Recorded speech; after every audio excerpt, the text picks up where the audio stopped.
Double click on Simulation Studio to start the simulation of Solar Parabolic Trough Collector. So this is the TRNSYS 18 Simulation Studio main screen. Then I will go to New.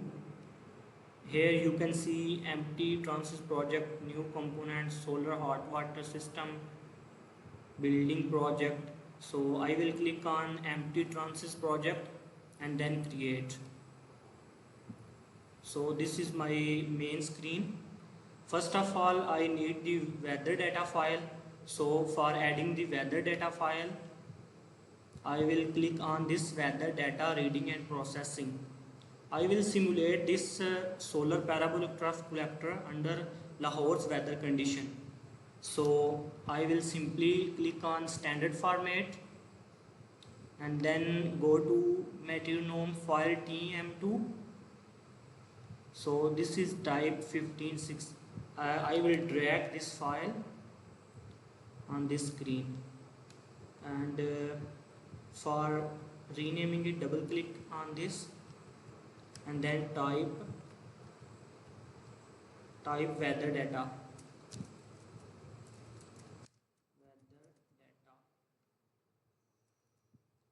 So in this way I added the weather data file. Now I need a solar thermal collector. So I will go to the CPC collector and then drag this parabolic trough collector here. Similarly, rename it. I simply parabolic trough collector PCT. So you can also type the full name here. Let's say CSP, compound solar parabolic trough collector, or concentrated solar parabolic trough collector. You can add. Next stage, I need a pump. So for adding a pump, I will go to the hydraulics section. Here you can see pumps, and I need single speed pump. To add single speed pump, I simply drag this here and rename it as a pump. Click enter.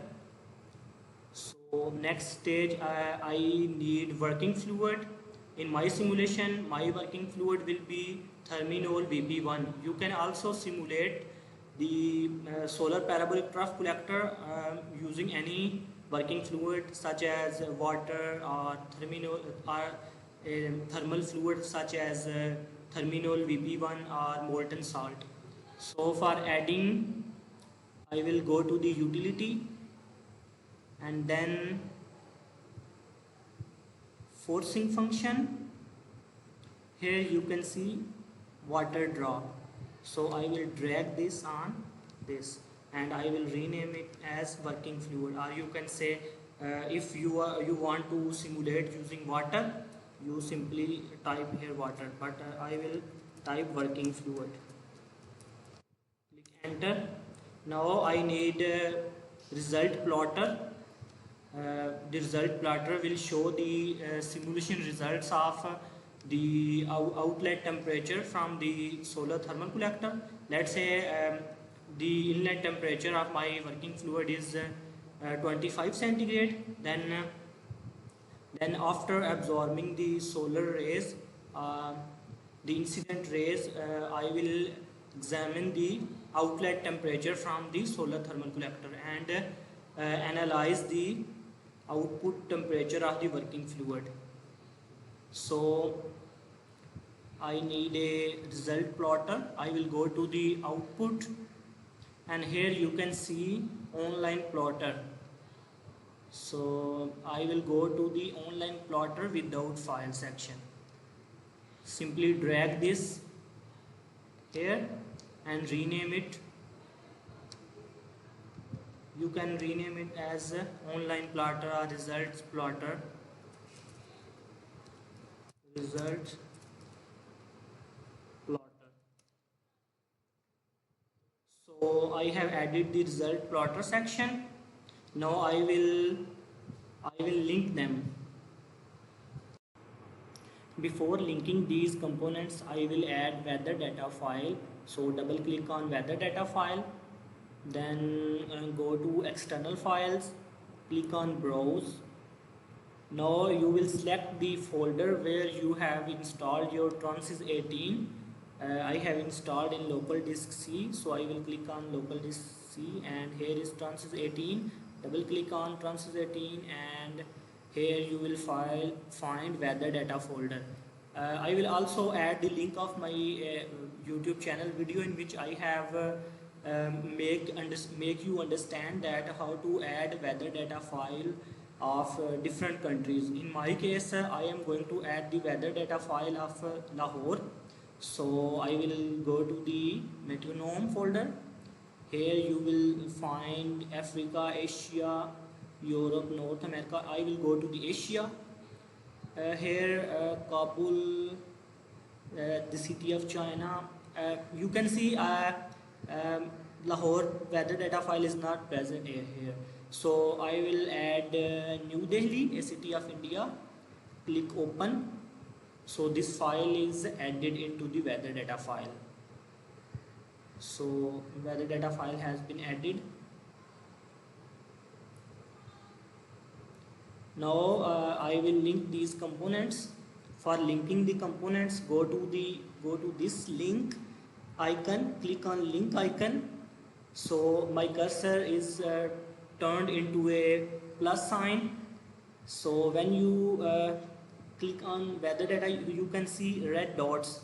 So simply drag one red dot and go to the CPC, concentrated solar thermal collector, and when you reach that the red dot, click on red dot.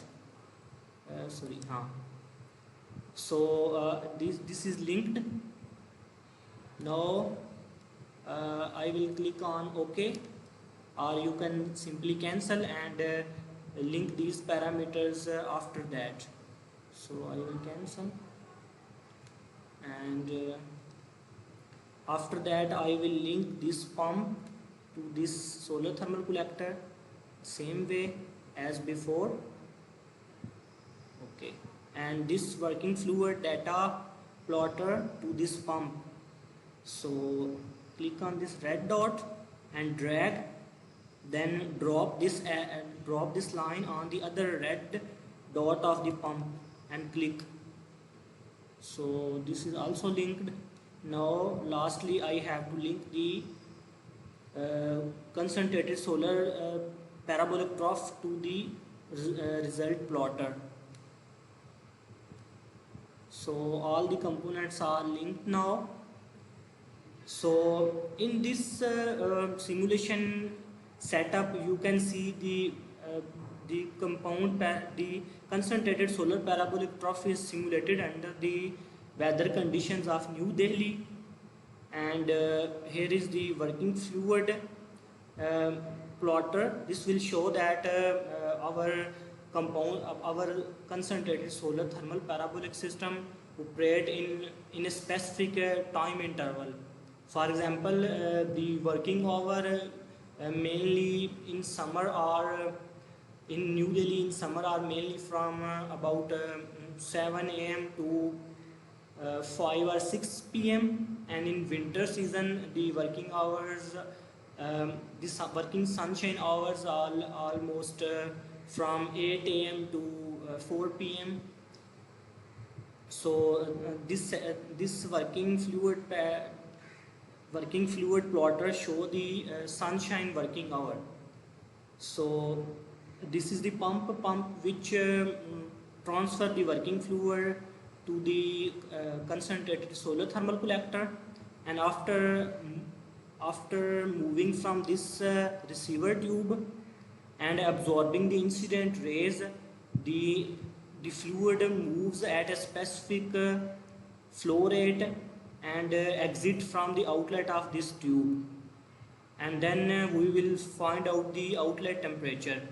So as far as the material is concerned, this trough is made up of stainless steel 304 alloy, and the receiver tube is also stainless steel alloy. Before putting the input parameters values into TRNSYS simulation setup, I want to show you the calculation of my mathematical model in Excel, so you will get the actual idea from where I put these values. So here I perform the mathematical calculations. So length of trough is 1.524 meter, width is 0.762, and outer dia is given, inner dia of tube, area of receiver tube, uh, and ambient temperature 283 Kelvin. Similarly, other parameters you can see: wind speed, Boltzmann constant, receiver tube, emittance, Reynolds number, Nusselt number. So here the length of stainless steel 304 trough is 1.524, width is 0.762 meter, and I calculated the effective area of trough, which is 0.826313. This value will be used in the TRNSYS simulation setup. Similarly, other values: specific heat capacity of Therminol VP-1 fluid, which is 1775 joule per kg per Kelvin. And also I calculated the loss coefficient, collector flow factor, and other useful gain and temperature rise. So this is the CAD model of the solar parabolic trough collector. You can see length of trough is given, and dia of receiver tube, similarly area of receiver tube. This is our simulation setup in TRNSYS, in which we also connect the weather data with the result plotter and also pump with result plotter. These are these design parameter values which I will put into the TRNSYS simulation software. In weather data, the latitude is 13.5 tilted surface radiation. Similarly, the incident radiations are from 100 to 1000. In winter season, the incident radiations are quite low, which are about 100 watt per meter square to 400 watt per meter square, and in summer the incident radiations are quite high, so 500 watt per meter square to 1000, and sometimes it crosses 1000 watt per cubic meter. Fluid parameters: inlet temperature will be 298.15 Kelvin. Flow rate: this flow rate is given in kg per second. In previous slide the flow rate is 3.06 kg per hour. This value I will use in the TRNSYS simulation software. Somewhere I will use it in kg per hour, and somewhere I will use 0.000854 kg per second. These are pump input parameters: flow rate, fluid specific heat capacity, rated power, etc. These are collector trough values, collector area, fluid specific heat capacity, collector fin efficiency factor, overall loss coefficient, half acceptance angle, in my case 90. We can also examine the result using 65 degree or 45 degree. So now let's go to the TRNSYS simulation setup. Now let's connect weather data with the result plotter, and also the pump with result plotter. So pump with the result plotter. Okay.